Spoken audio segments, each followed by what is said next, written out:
I never in my life thought that I would accidentally become a sugar baby. In Mexico.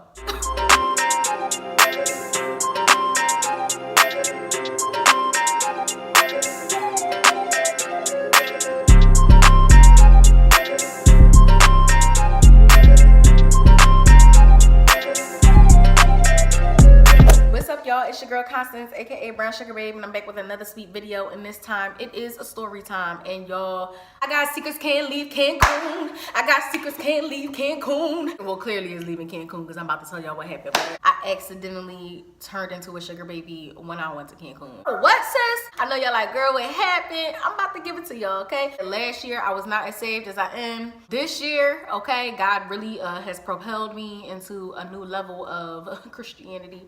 But I just want to give this story to y'all because some of y'all Christians might be struggling with the same things I struggle with. This year, me and one of my best friends decided that we were going to go to Cancun to celebrate us graduating college. And y'all know, your sis, she was ready to turn up, okay? Graduating college is a lot in itself, and it was like, okay, like we done that. It's time to get it popping. We got that degree. I'm secure, okay? Sis got a job. I was ready to... My cousin had booked this nice all-inclusive resort in Cancun. So my best friend, she had scared me into thinking that we shouldn't take a lot of money because when her family went to a similar resort, they got robbed by like the Mexican staff or whatever. So she was like, listen, let's not bring all of our important stuff. Let's just bring our passport and a few $100s, and then we can just bring the Cash App card. It's like a debit card that you can pull money and put money back on. She was like, if they steal that, like it's not a big deal. It's not as big of a deal if they steal our credit card or our real debit card or whatever. I'm like, cool. So I only took $300 in cash.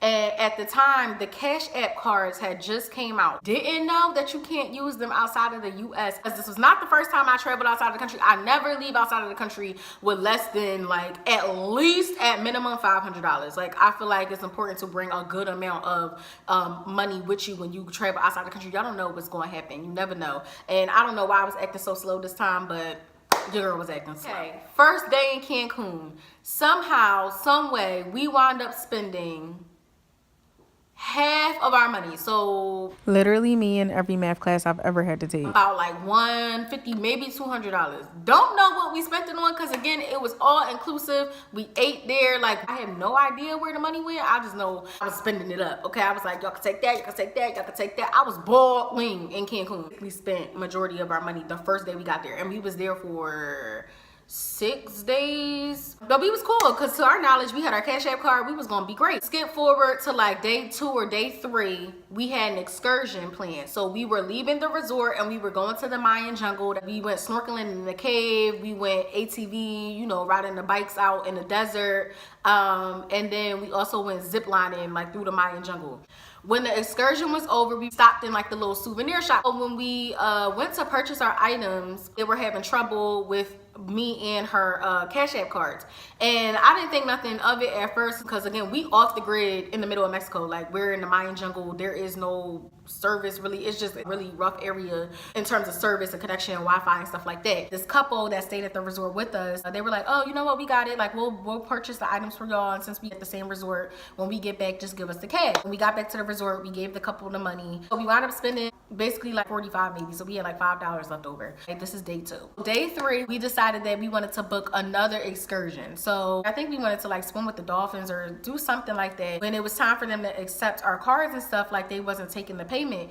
And I was like, oh, like what's the issue? Basically the hotel staff was kind of like, I don't think the card is accepted here. I don't think that's going to work. And I'm like, okay, whatever. So there's an ATM in the resort. So I'm like, oh, we can just pull the money out the ATM. That wasn't working either. Like for some reason it wouldn't allow me to pull any money out. And now we start freaking out because I'm like, okay, like I can't use the Cash App card in the ATM. We can't use it in Mexico, and we only got $5 left to our name. $5 left to our name.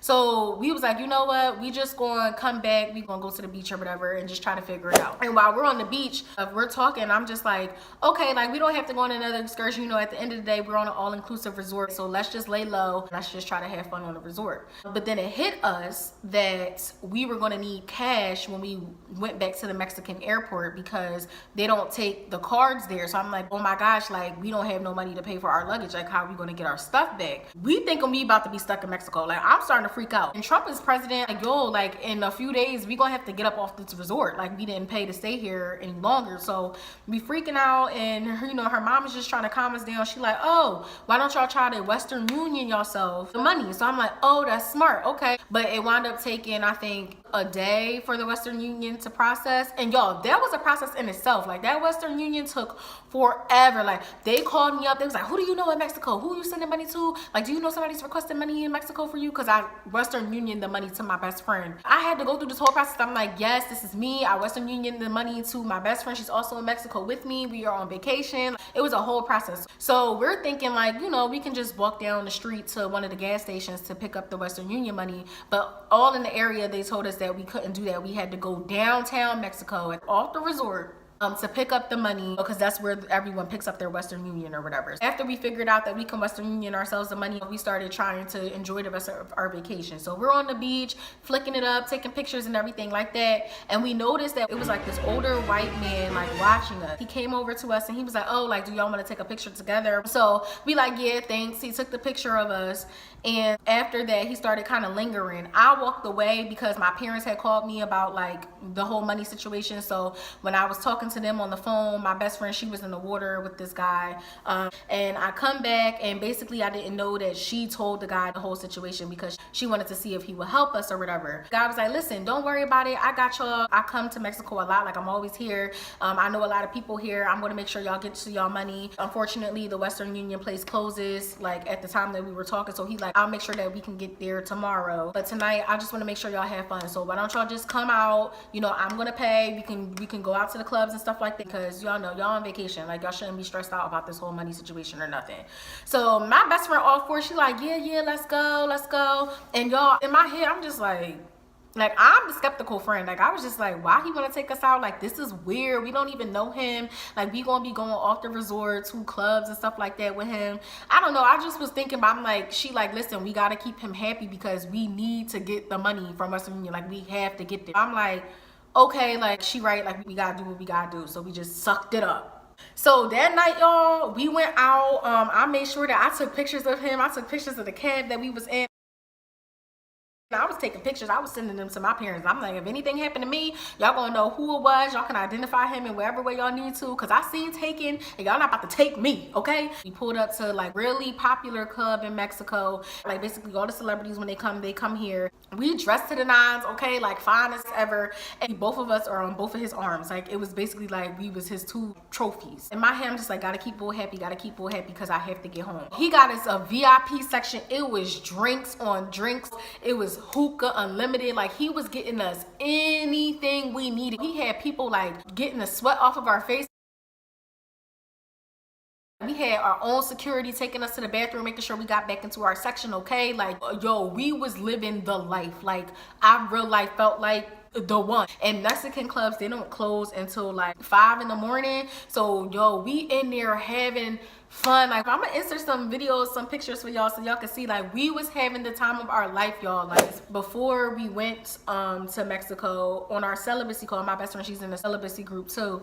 I remember my mentor talking about how we really just need to start like getting out of the clubs and stuff like that, getting out of that lifestyle, because you know, when you're in those lifestyles and stuff like that, it starts to mess up what God got going for you, especially if you're trying to change the way you think, the way you behave. And as you grow closer and closer to God, you know, you just want to avoid certain situations. And so for some reason, in the middle of the club, when I was litty bop, I remember that conversation. Everything just slowed down. like, everything was in slow motion. It was like all these flashing lights and people dancing. I was lit, drunk, everything. And I looked around and I just felt the devil all around me, y'all. Like, it was crazy. Like, I remember saying to my best friend, like, you're in the devil's playground. Like, it was like I had a wake up moment. It was like, yo, God is nowhere in this. Like, I felt like the devil had me. Never forget that moment, because I felt God leave me. I know he didn't leave me, but it just didn't feel like he was there at all. It was super scary. That was scary.